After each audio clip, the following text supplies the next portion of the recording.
अस्सलाम वालेकुम class. Today we solve exercise 13.1 question number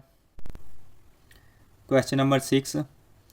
इसमें कहता है कि the probability that Ayesha will pass the examination is 85। यानी इस क्वेश्चन में उसने प्रोबेबिलिटी हमें बता दी है, यानी प्रोबेबिलिटी आई है 85%। कहता है कि फाइंड करें what will be the probability that Ayesha will not pass the examination. यानी आशा के पास होने की जो परसेंटेज है वो हमारे पास गिवन है, और कहता है कि पास ना होने की जो परसेंटेज है, जो प्रोबेबिलिटी बनेगी, वो आप फाइंड करके हमें बताएं। क्वेश्चन नंबर 6 इसमें कहता है let A be the probability that Ayesha will pass the examination P of A is equal to 0.85। Ayesha will not pass the examination P of A dash find करें। तो हम फार्मूला लगा देंगे, P of A dash is equal to 1 minus P of A. तो probability हमारे पास क्या है, given है 0.85।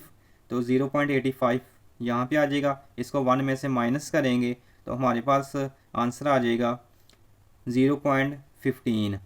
यानी आशा के पास ना होने की जो प्रोबेबिलिटी है वो है P of A dash is equal to 0.15। Next है क्वेश्चन नंबर 7।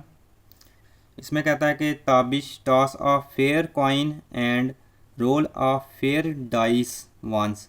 कहता है कि ताबिश जो है कॉइन को और डाइस को इकट्ठा रोल करके फेंकता है।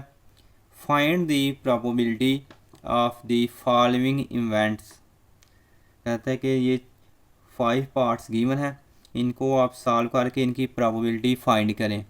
तो सबसे पहले है tail on coin and at least 4 on dice. तो इसका सलूशन चेक करते हैं। क्वेश्चन नंबर 7 के सलूशन में सबसे पहले हम सैम्पल स्पेस बनाएंगे। ये टोटल बनेंगे 12। कैसे, कहता है कि ताबिश ने कॉइन को और डाइस को इकट्ठा फेंका है, तो जिस वजह से टोटल 12 सैम्पल स्पेस बनेंगे। हो सकता है पहली दफ़ा हेड आया हो 1 आया हो, या हो सकता है हेड आया हो और 2 आया हो। इसी तरह हम करेंगे तो टोटल ये 12 सैम्पल स्पेस बनेंगे।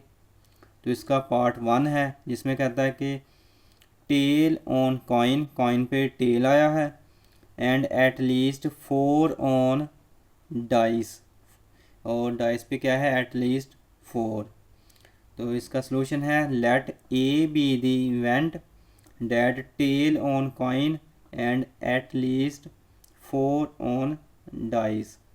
तो इसका सेट बना देंगे, ये आ जाएगा T4, T5 एंड T6। तो ये टोटल हमारे पास सैम्पल स्पेस बनेंगे 3। N of A is equal to 3। इसको फार्मूले में पुट करेंगे, ये आ जाएगा P of A is equal to n of A over n of S. Values put कर देंगे, ये आ जाएगा 3/12। कटिंग करेंगे तो हमारे पास आ जाएगा 1/4। तो पहले पार्ट का आंसर आ जाएगा P of A is equal to 1/4। इसके सेकंड वाले पार्ट में कहता है हेड ऑन कॉइन, कॉइन पे हेड आया, and the number 2 3 on dice, dice पे नंबर आया है 2 एंड 3। तो ये आ जाएगा let B the event that head on coin and the number 2 3 on dice. तो हमारे पास सैम्पल स्पेस बनेंगे 2, H2 एंड H3। तो n of B is equal to 2 आ जाएगा। तो जब हम वैल्यूज़ पुट कर देंगे फार्मूले में तो ये आ जाएगा 2/12। कटिंग करेंगे तो हमारे पास आंसर आ जाएगा 1/6। क्वेश्चन नंबर 7 का पार्ट 4 है। इसमें कहता है कि not tail on coin and the number 5 on dice.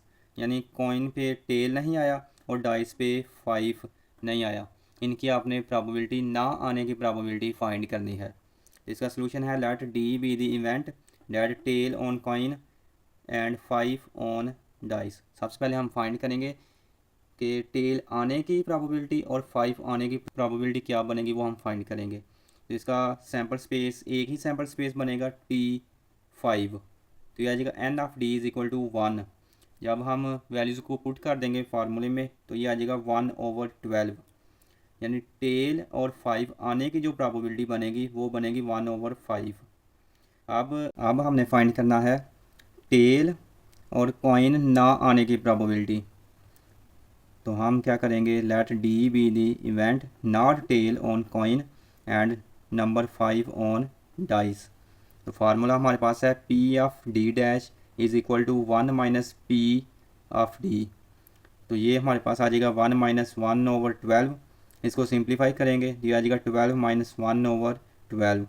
Minus करेंगे तो हमारे पास फाइनल आंसर आ जाएगा 11/12, यानी टेल और 5 ना आने की जो प्रोबेबिलिटी बनेगी वो बनेगी 11/12। इसके बाद इसका लास्ट वाला पार्ट है, इसमें कहता है not head on coin and the number 5 and 2 on dice. ये भी सेम पार्ट नंबर 4 की तरह है। Let E be the event that head on coin and the number 5 and 2 on dice. इसके टोटल 2 सैम्पल स्पेस बनेंगे, head 5 और head 2। ये आ जाएगा n of E is equal to 2। तो सबसे पहले हम फाइंड करेंगे कि हेड और 5 2 आने की प्रोबेबिलिटी। तो फार्मूला हमारे पास है P of E is equal to n of E over n of s is equal to 2/12। तो इसकी कटिंग करेंगे, ये आ जाएगा 1/6। अब हम फाइंड करेंगे ना आने की प्रोबेबिलिटी, तो वो बनेगी let E be the event not head on coin and the number 5 and 2 on dice. इस फार्मूले में हम वैल्यूज़ पुट कर देंगे। यह P of E dash is equal to 1 minus P of E. ये पी ऑफ ई है प्रोबेबिलिटी 1/6 जो हमारे पास पीछे आंसर आया, इसको हम यहाँ पे पुट कर देंगे। ये आ जाएगा 1 माइनस 1/6।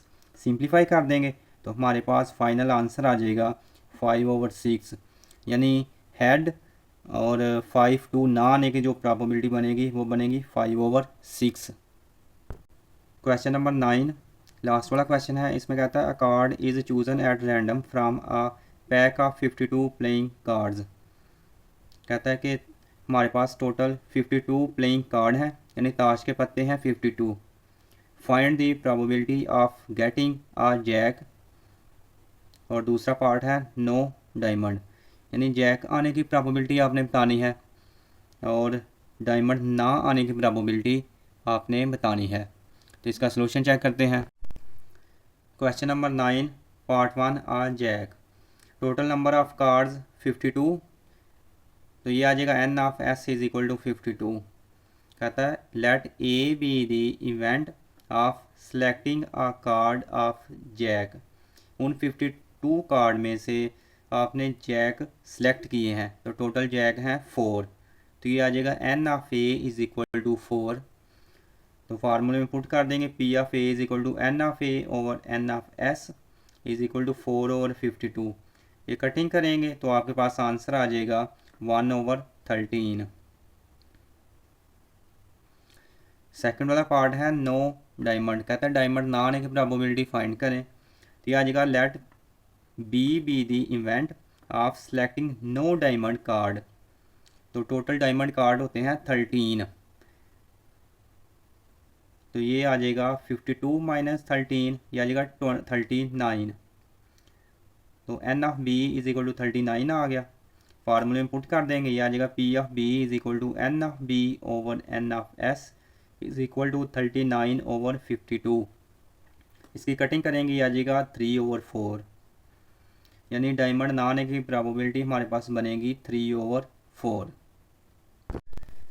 आज के लेक्चर में हमने एक्सरसाइज 13.1 के लास्ट वाले क्वेश्चन से सॉल्व किए हैं। आपने इनकी प्रैक्टिस करनी है, बाकी इंशाल्लाह नेक्स्ट लेक्चर में।